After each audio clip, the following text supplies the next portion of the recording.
Thank you for your interest in the Retained Recruiter show powered by iIntro. Before the show starts, I have a small favour to ask of you. Our goal is to provide you with the most insightful, helpful and practical recruitment knowledge and know-how from the best in the recruitment industry. If you like this channel and enjoy watching our content, hit the subscribe button to get notified as soon as we upload a new episode. Thank you again, and as ever, we're rooting for your success. Now, time for the show.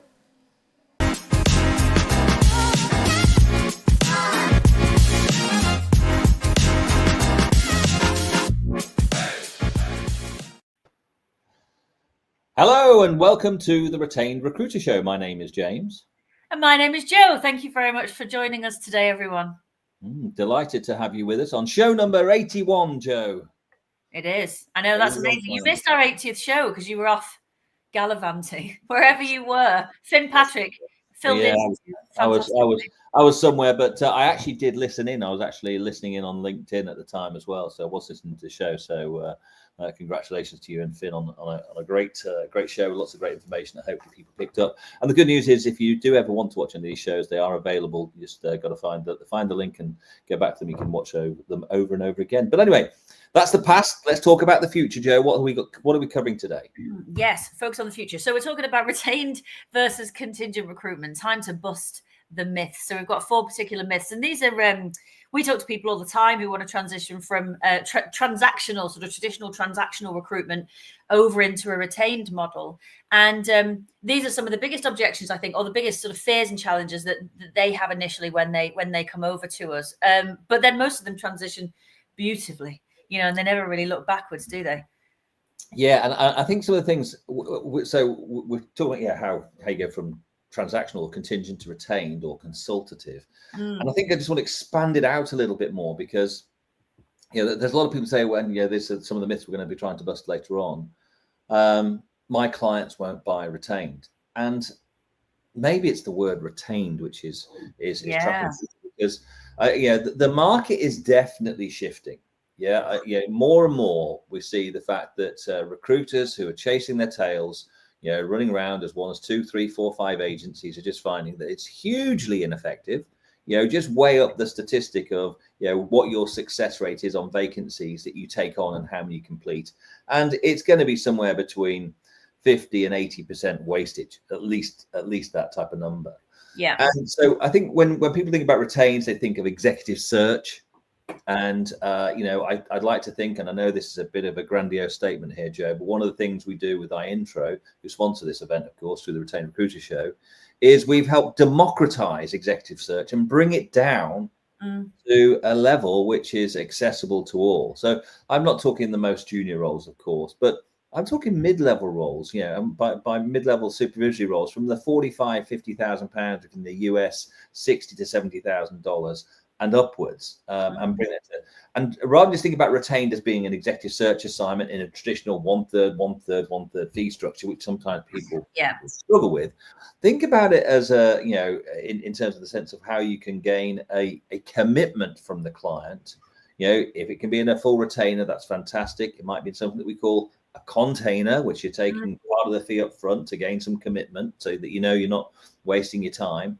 And then as the model develops, as you start to learn more and more, then you can move into subscription type models, talent as a service, recruitment as a service. And again, there's a big trend towards that particular piece as well. And that, for the purpose of today, the word consultative covers all of these elements. We're not just talking about, how you can go and win a single retainer and get, a 33% fee and, 1/3 of your fee on advance, 1/3 on shortlist and 1/3 on the end. Absolutely, we do help that as well. But it's such a broad range that we need to cover. So we need to bust some of those myths today. So how should we kick off, Jo? Yes, so there's 4 in particular that we're going to talk about. So the first one is myth number 1: retained is only for executive roles. That whole idea of that lofty exec search firm, that's the only people who can do retainers. So we're going to bust that myth first and foremost. Secondly, we're going to talk about myth number 2, so that retained is too expensive. So a lot of people out there in the market thinking that retained, not just expensive, but one of the ones that we get quite a lot is that retainers are slow. You think it's this like massive months and months long sort of search process. So we're going to bust that myth as well. And then myth number 3, that clients don't want to work retainers, which we're going to talk about today. And Again, I think that's a bit of an echo chamber type thing. That, you know, if you try and sell a retainer in an ineffective way and two people say no, you globalize that. Then you can say, well, nobody wants a retainer. I remember someone once saying to me, nobody in America buys retainers. I was like, wow, that is a sweeping statement. I said, what if I make a few calls to some clients out there and I can, you know, get you some data and some feedback that proves otherwise? Would you be interested in that? They said, yeah, absolutely. So off I went, came back a couple of days later, and I said, basically, the feedback is if you're not doing retainers, then something's gone drastically wrong. We had a bit of a conversation. Lo and behold, off they went, and they started to sell retainers. So I think sometimes it's like the 1 minute mile. It's a belief system. So we'll talk about that as well. And then myth number 4 is moving to a retained model is too risky. So, you know, what if it doesn't work? The revenue is just going to drop straight out of my business. So again, we're going to talk to you about that. So those 4 myths, plus if anybody has any questions, feel free to drop them in the comments. We'll keep an eye on the comments section as we go through today. Absolutely. So myth number 1 is retained only for executive roles. And as I sort of said in the prelim, you know, our belief is, and what we believe we've helped over 350 firms around the world is actually bring what might have previously been seen to be executive search. As I say, we've democratized that and made it available for an account manager role, a sales executive role, a sales representative role. Yes, a VP of marketing, a VP of finance, an MD, a CEO, all of those elements. But most people listening to this today are going to be in that mid-level. And part of it is the belief system, Joe, in terms of when people think that, you know, my clients won't buy that. We hear that all the time. Yeah, my clients won't go for that. And part of it is, you know, that can become a self-fulfilling prophecy because, you know, you've just convinced yourself. You almost go with a negative question. You don't want to do a retainer, do you? No. It wouldn't work, you know, because I've just conditioned the client to say no in terms of actually there's no value proposition that, which we'll come back to later. So the reality is, you know, we've demonstrated with thousands of roles where, I'll call it, from a sales representative up, at a 40 to 45,000 pounds in the UK, as say $60,000-$70,000 in the US. If you can present your client with the value proposition that shows the service that you deliver, which is beyond just candidate identification, CV or resume finding. Anybody can do that. And we all know, we spoke about this in other shows, AI is just going to wipe the floor with that one if we're not careful. And we shouldn't be worried or concerned about AI, because AI is going to generate thousands of opportunities. Maybe it's just going to eliminate some of the opportunities that we're used to working with. So you've got to be agile, fleet of foot, adapt yourself and move on. But 100% is, if you're in the marketplace where you're actually servicing roles in the 45,000 to low six figures, then this is a market where you should be identifying, how can I move to offering a consultative service where I will be paid properly for the service and the work that I'm doing, rather than just seeing yourself as a transactional supplier. Those are some of my takes. What have you got, Joe? No, I think that's absolutely right. I think one of the things when we talk about exec search firms and then we attach retainers to that, the search, I think, puts the wrong frame on it. It focuses on the front end. So front end delivery as opposed to long-term results for the organization. So that front end being identification of candidates, submission of candidates, shortlisting of candidates, interview facilitation. And almost once that's finished, that search process is finished, it's almost as if the recruiters kind of go, well, they're yours to do what you want with now. And actually, retained isn't about that. And I agree with you. I think we need to take the word, we're sort of doing ourselves in here because the word retained is in everything that we do. Just cover that up over there. But we almost need to take the word retained out of it. Or the word retainer, or I think we almost need to reframe it ourselves as well. So if you look and let's face it, recruitment is the only industry really where it would be odd to be paid all of the money at the end if you manage to place it against loads of other competitors that you're up against. Like, that's super odd. Put that in any other industry sector and it's just weird. It's just that we've normalized it in recruitment. We've allowed it to become our normal. So it's just about shifting the dial on that and changing the normal. I think the word retain sometimes has a bit of a connotation to it. And it's about being paid up front for nothing. So I'm giving you money for nothing up front. So I hate the phrase up front. I'm not a massive fan of the word retainer, but when you take it out and try and think of it in another industry sector, so legal, for example, I've got quite a lot of clients who are in legal recruitment, and their lawyers and solicitors and barristers are retained by the client to produce an end result. And the end result is whatever the outcome needs to be. It's not about, oh, well, I'll get you started with some divorce papers. No, it's about we've got an end in mind, and we're going to create a project plan to get to that end in mind. And we're going to do it as efficiently and as effectively as we possibly can. And you put your hands in these trusted advisors to get you to the end result that you want, that's going to enable you to do whatever it is that you or your business want to do. And as recruiters, as consultative recruitment partners, whatever we want to call ourselves, trusted service providers, we're doing the exact same, but we're just doing it with recruitment. Yeah. So whatever industry you're in, think of how do your clients normally work with their clients? Because if they work on a no win, no fee, I'll pay you at the end against 15 others, then fine. But if they don't, ask them if they would work the way that they're asking you to work with them. And suddenly it seems a bit odd to not do retainers, really. Yeah, there are so many analogies, and one of my favorite ones, I know people like, the thoughts of accountants and lawyers. Oh, by the way, I just remembered something. I'll talk about lawyers. One of the little phrases that they sometimes use, and it's something that you as recruiters might consider when you don't want to use the word retained or retainer, is quite often they'll say, you'll need to put some money on account. So we can deliver against these services that you're asking us to deliver. Now, if all you're doing, by the way, is just finding CVs or resumes, then, you've not got a leg to stand on, really, because that is a free service that's now offered by anything. But in terms of it's about understanding those parts. But one of my favorite examples is the building industry. They're the best retained salesmen I ever know. They come round and they quote you for your extension. They say it's going to cost you 50 grand. They don't say, and by the way, you pay me 50 grand in 3 months' time when I finish this. If you like it, alongside if you like it, we'll knock it down to it. No, they say you need to put some money up front so I can actually get the materials and get the work started. And then when they've got the walls up, and they say, listen, to get the roof on, you're going to need to give me some more money. So you hand over your money. And then at the end, you do the snagging, and you'll hold back a little bit, on success. But, they built the walls, they built the foundations, they built the walls, they've decorated inside, they put the roof on, water sealed it, and away you go. So they're great at that type of service. So I think we get, like you say, Joe, we've conditioned the market, we've normalized the market to say that, these roles don't do retainers. So what we're saying to you all is retainers are not the preserve of executive search. Building a recruitment partnership with an organization and getting paid properly for it is the preserve of all of us. And if you don't believe you can sell it, then you need some support to reset your mind, reset the way you think. And those are the type of things that we do, Joe and I, through the Retained Recruiter Academy, through iIntro. If you want to get in touch with us, there's going to be a little bar up on top. Book a meeting with us, and we'll show you how it is. So just go to www.retainedcall.com and book a meeting with us, and we'll share with you some of the ideas. So that's there we go, like magic, it appears. So it's up there. Joe, let's move on to myth number 2. I'm just conscious we're running along. We've got 4 to get through.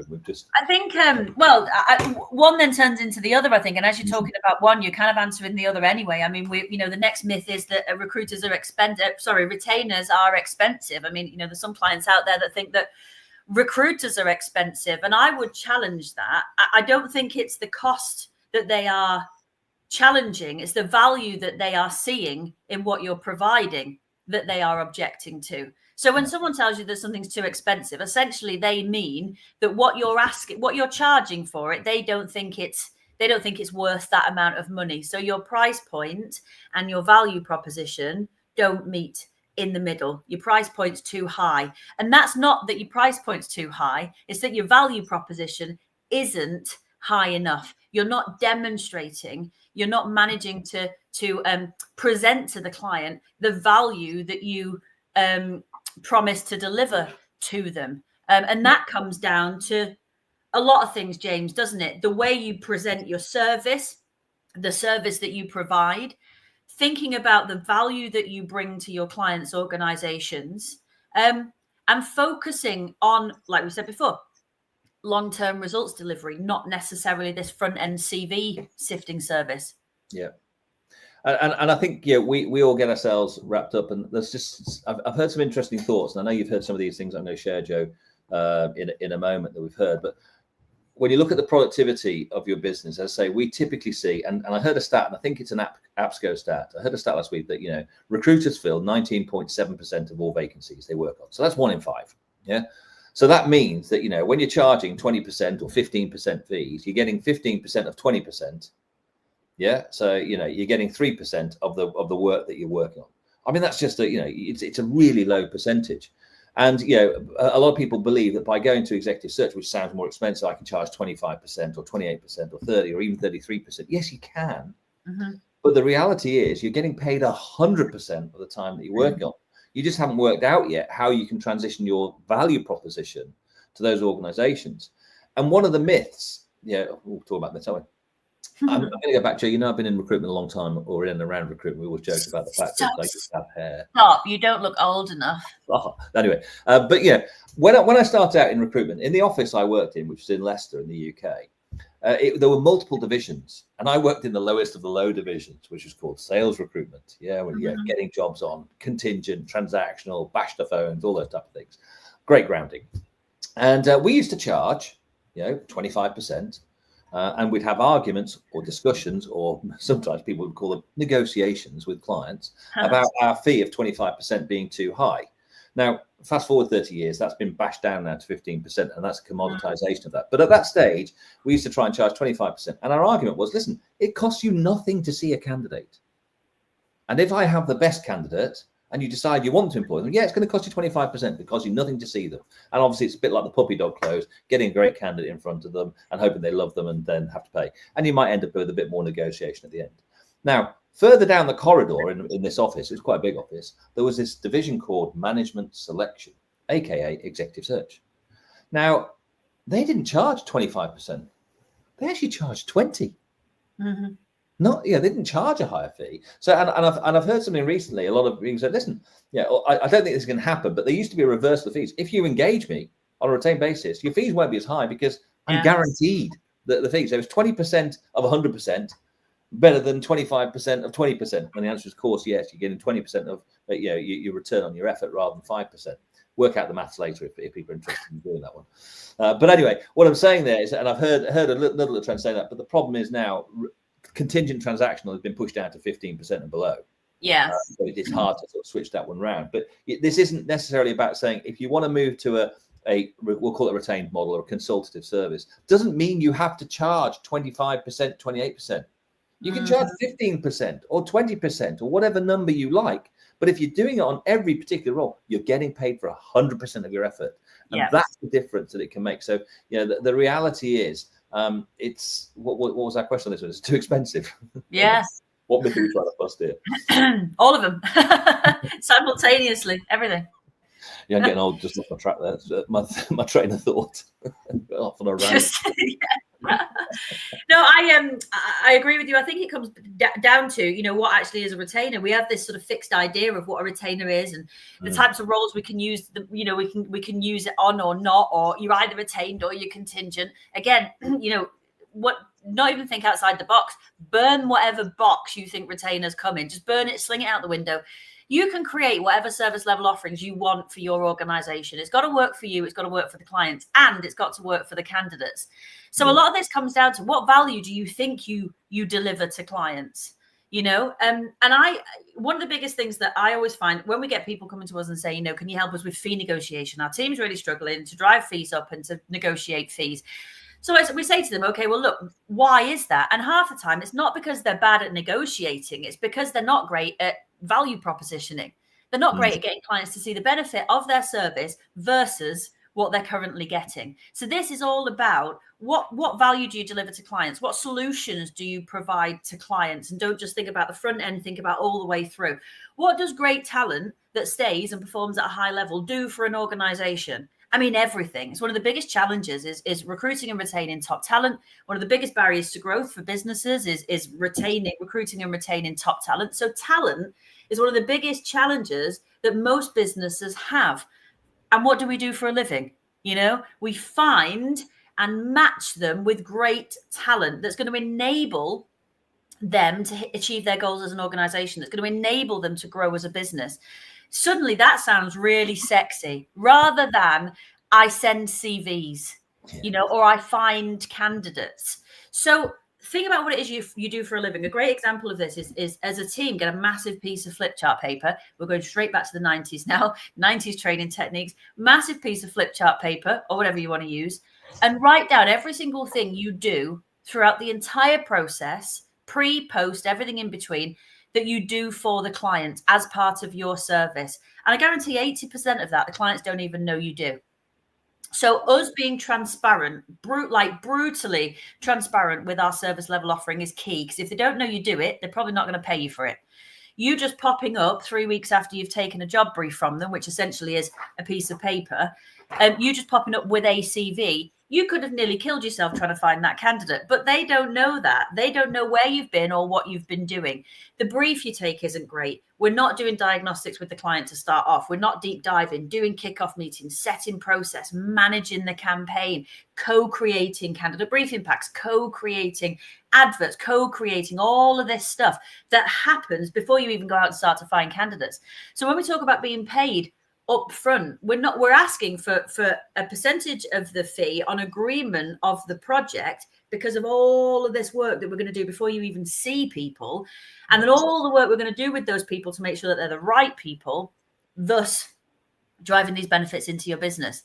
So we're solving problems. You know, that's problems with their recruitment, problems with their growth, business problems that this business has.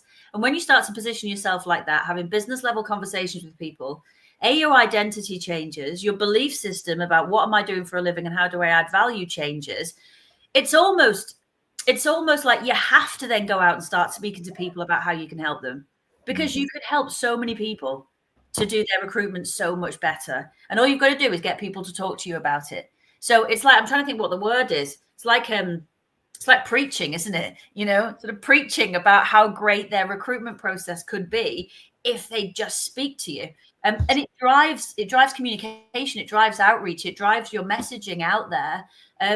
So it kind of takes care of itself. Yes, then you need BD processes and systems and routines and things to get, you know, make sure you're pointing all your BD in the right direction. But from all of that, they're not going to see you as expensive. They're probably going to say you cost more than our current recruiters, but then they'll add to that, but I can see why. And that's the important part, Joe, because I think you hit the nail on the head really early on in there. If you were to ask your clients, what do you think I do? Well, I speak to you for 5 or 10 minutes, because that's how long it takes to take a job brief nowadays. I just sent it to you, and you come back and hit me with 3 or 4 CVs or resumes, and you expect 15, 20% for that. It's daylight robbery. Yeah. And you're absolutely right, because they don't know what you do. And you know, that exercise that you talk about, the 90s exercise, it's a really valid exercise, because the question is, you can't take that piece of flip chart paper out to your clients, but you can start to build a value proposition around that so they understand what it is. And that was one of the biggest things for me.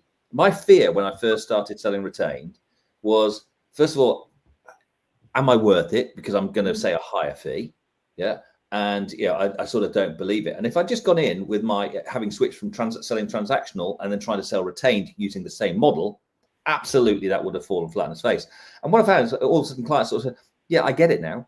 I understand why you need some money up front, because I didn't understand what you did before, because nobody's ever shared it with me. And it is that running of that, management of that project, and we call them campaigns with our clients. And this is the type of thing we talk about. You mentioned a load of other things in there, other things like kickoff meetings, joint candidate briefing packs that we put together. This is all part of the service that we've developed, a methodology and a process combined with technology, but hands-on practical support from Joe, myself, and other members of our team to make sure you deliver that. So in terms of, if you want to get in touch with us, there's the banner up there above. Please do reach out and get in touch with us as soon as you can. So I think it's really important that that clients don't see, if they see you as expensive, you haven't explained your value proposition. Yeah, and as I say, Joe mentioned, you just haven't got that value proposition there. I think myth number 3, Joe, that we want to talk about, I think, in terms of why clients don't want to work on retainers. No, they don't. Yeah, they don't want to work on retainers because that's a phrase that we use. Yeah. You want to work in partnership. Do you think an employer waits and says, I need to hire a new team of people. Let me go and get 15 recruiters and get them all searching around for me. Yeah. Now, I'm not saying they don't say that, but it's because they haven't been educated. And part of your job is to educate your clients or your prospects as to how you can deliver that service. There's only one market. Yeah. Everyone's got access to every candidate nowadays. Oh, I've got candidates nobody else can get access to. Now, it's not that you've got that. It's you're prepared to go into the passive market. Whereas a lot of transactional recruiters only have time to go and address the 20% of the market that may be active at any one time. So, you're talking chalk and cheese here. You need to sort of evaluate that and share that with your client where you're going to find those people. But building these long-term partnerships means you can take multiple roles with clients, because this isn't about winning a piece of spot business. Oh, I've just won a retainer for a managing director at 150,000 salary, and I'm charging him a 30% fee. Aren't I good? Well, it's a one-off. Yeah. I'd rather have 20 roles where I'm actually building a team of 20 field sales representatives who will be paid 50,000 each, and I'm being paid 20% of the fee. But it's actually a project which is being managed over 1 to 2 years or whatever the time period is, and I've got consistent, regular, monthly recurring revenue coming back in. Yeah. So clients don't want to work on retainers. That bit's true. The myth we're trying to bust here is that clients don't really know what you offer, and if you can offer a total solution where you take the problem away from them. Recruitment is a problem for organizations. They're worried about it. You've got to present a solution that says, let me take the pain away. Because one of the things we train our clients as, what we say to clients is, we do it instead of the client, we do it better than the client, and we'll do it more cost effectively than the client. Those 3 points, that's just an adaptation, Joe, of our 3 pivot points that we talk about in training. Those are things that we talk about. What do you want to add on that one? No, I think you're right. I think retainers is a word that we use. I think we use our words with clients a lot of the time when we shouldn't. I think we like to try and put labels on things to help us to understand what is actually quite an abstract service. It's a concept of what we do. It's a process. It's following a process, and where we don't then put visuals and sales collateral and things like that around it, it makes it very difficult, because we're just sort of this concept of what we do for a living. So we're always going to try and productize what we do by sticking labels on it, or sometimes falsely relying on the candidates to be the tangible thing that we can show to clients. So, get your process written down, get it mapped out, get it on a piece of A4, and then, excuse me, and then PDF it, and then show it to clients, existing clients, lapsed clients, and target clients. This is what we do. This is how we do it. This is why it's better than what you're getting now. And these are the benefits that it drives. Powerful, powerful documentation. You don't even have to mention the word retainer. This is our service methodology. This is our service level offering. This is our service provision. A partnership model. Exactly. A partnership model, a retained partnership model. I think if you make up your own title for it, and then you believe in it, all of our clients all call it a different thing, don't they? And then they use the iIntro platform, which is awesome, helps them to, to demonstrate this and to manage the process in a scientific and objective way. But they all call it a different thing, and then they call their service a particular thing. So I think, just come away from the word retainer. If a client gives you an objection about, we don't do retainers, it's either because they don't know what one is, they've never done one before, so they're afraid of stuff they've not done before, because we don't like new things, or they've had a bad experience with one in the past, which is probably a contingent service dressed up as retained.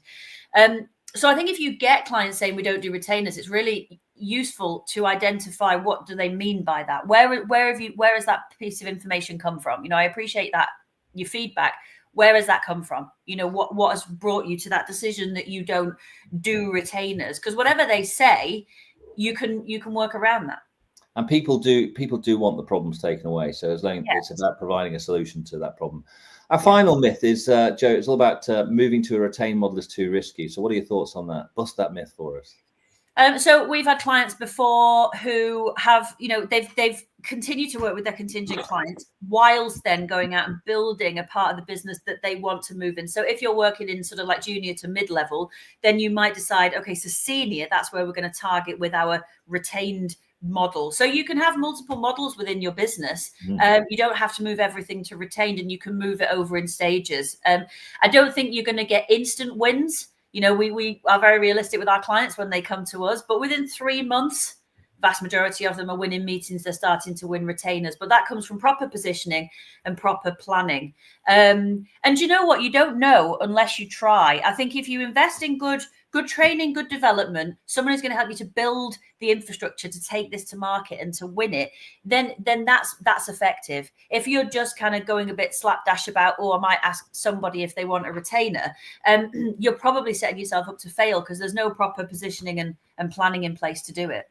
You will, and you'll get people say, "I don't buy retainers," or we've heard back from people say, "Oh, my clients." Yeah, again, I said this at the start. My clients won't buy retainers. They think it's too much work, and I think, well, I just said we do the work instead of you, so there's no work for the client. From that side of things, and I think the risk is, the risk is staying where you are. If you just stay as a transactional business, and the phrase that Joe was working on there was, we help you transition some or all of your business to more of a recruitment partnership model, be it retained, consultative. We might be talking semantics here, but from those type of things, it's really important. Joe, I think you might have something else you need to share with. It was only one thing really. So it was more, the service level offering that you provide to a client, you should build that around what your client needs and wants. So we work with people all the time who have 3 different service level offerings. 3 different fees, 3 different service level offerings, 3 different structures, moving from transactional, contingent through to retained. In the middle, you've got some exclusive, and then some people have like a sliding spectrum, don't they? Of sort of, 20% to 30%. These are what you get. This is the uplift in what you get. And this is what we ask for in return. And then, so basically, when you're talking to a client, if the client says, what's your fee? You should, well, it depends. It depends on what level of service you're looking for. We have a sliding scale of service level offering. So I think be flexible, think about, don't just try and truncate things into putting them in jars and putting labels on them. I think try and be more fluid in the solutions that you provide to clients. What do they want? What do they need? When and how? And then you build a solution around that. And then you decide, what do I think I want to ask for this? Because not everything is a retainer. And you propose that to them. I mean, we've got, there's retainers out there where, they're taking on a retainer and then the cost is split over 12 months. So it's like hiring, buying a sofa on it or hiring a car. So 12-month retainer models, what a lovely little revenue. That's the monthly recurring revenue piece that comes through. I think the challenge is a lot of recruiters who are transactional, their focus is how can I get jobs on? And it's just about getting a job on. There's no real discussion or conversation around the client, what the client needs or wants. And therefore you're never presenting that solution. So you've got to break that cycle. Now, I think as we draw the show to a close, because we're just conscious of, we're in people's lunch hour early morning in the US for people listening in. But if you're watching back, then I hope you've enjoyed it. Please do get in touch with us. We'd love to share with you our thoughts and hopefully share with you some ideas about how you can move your business forward. In our next show, which will be show number 82, in a couple of weeks' time, we're going to be back and we're going to be with one of our clients who's actually gone through that transition of being 100% contingent through to 100% retained. Now, that's their objective. It's not everybody's objective. As Joe said, sometimes we have clients who have a spectrum of services. Well, this is one person that comes in. Now, just to give you one of the things, that transition wasn't a 1 week, 1 month. It wasn't even a 1 year. It was an 18-month program. Yeah. So, this is about changing your business for the better for the future. So join us in a couple of weeks' time when we're on another show. In the meantime, if you want to get in touch with us, as per the banner on the top that's just about to appear, get in touch with us. We'd love to sort of share more with you on that one. Come on, banner, where are you? There we go. Beautiful. So we've got that piece in there. So Joe, thanks for all your comments today. I think hopefully people have found it as enlightening as I have, again, as ever, listening to you and with you. But it's been good. Anything to wrap up with? No, likewise. I think it's a good show, and I don't think people need to twist themselves in knots about this. It is pretty simple. We try and simplify it as much as possible as we can for people. This call, by the way, retainedrecall.com. If you are curious about what we've said, this is literally a consultation. We'll ask you a series of questions and then we'll be able to give you a series of sort of recommendations as to how you could maybe move to a retained model for your business. It's not a sales ploy. It's not a systems demo or anything like that. We are here to try and advocate that there are better ways, more effective ways for you to build your business. So, do get in touch. Drop us a message on LinkedIn if you want to have a chat. We are more than happy, aren't we, James, to answer questions? Absolutely. Process methodology, that's what we're talking about here, supported by training and technology to give you a head start and advantage in the competitive marketplace. And it's been fascinating. That half an hour, Joe, has absolutely flown by. I've really enjoyed it. So it's gone. So look forward to seeing you all next time. Thanks for watching today. So it's goodbye from me. And it's goodbye from me. Thanks, everybody. Bye.